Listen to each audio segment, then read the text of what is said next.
దేశ ప్రధాని నరేంద్ర మోడీ గారి జీఎస్టీ మహోత్సవ సభకు తరలి వెళ్లేందుకు నందెపల గ్రామంలోని ప్రజలు పెద్ద ఎత్తున సంబరాలు నిర్వహించారు.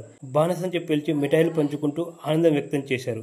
ఈ సందర్భంగా టీడీపీ నాయకులు రవిశంకర్ గౌడ్ మాట్లాడుతూ రాష్ట్ర అభివృద్ధి కూటమితోనే సాధ్యమని, ప్రధాని మోడీ కర్నూలు జిల్లాకు రావడం రాష్ట్రానికి శుభసూచకమని, కేంద్ర రాష్ట్ర ప్రభుత్వాల సమన్వయంతో అభివృద్ధి సాధ్యమవుతుందని పేర్కొన్నారు. గ్రామంలోని ప్రజలు, యువత, మహిళలు పెద్ద సంఖ్యలో మోడీ సభకు హాజరయ్యారు.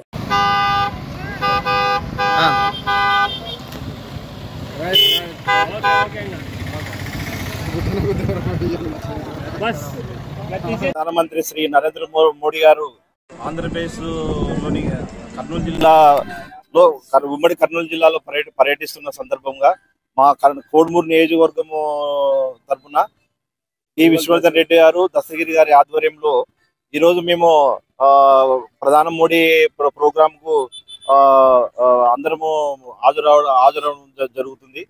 ఈ సందర్భంగా అతను సూపర్ జిఎస్టీ సూపర్ సేవింగ్స్ అనే నినాదంతో ప్రజల్లో అవగాహన కోసం ఈరోజు మోడీ గారు మరియు ఉమ్మడి జిల్లాలోని అభివృద్ధి పనులకు శంకుస్థాపనలు చేయడం జరుగుతుంది. కాబట్టి ఈ మోడీ గారికి అందరూ కర్నూలు జిల్లా తరఫున, నంద్యాల జిల్లా తరఫున అందరూ మద్దతు ఇస్తూ ఈ ప్రోగ్రామ్ సక్సెస్ చేయాలని మా గ్రామ తరఫున కోరుకుంటున్నాము. నందనపల్లి గ్రామం, నియోజకవర్గం నందనపల్లి గ్రామం.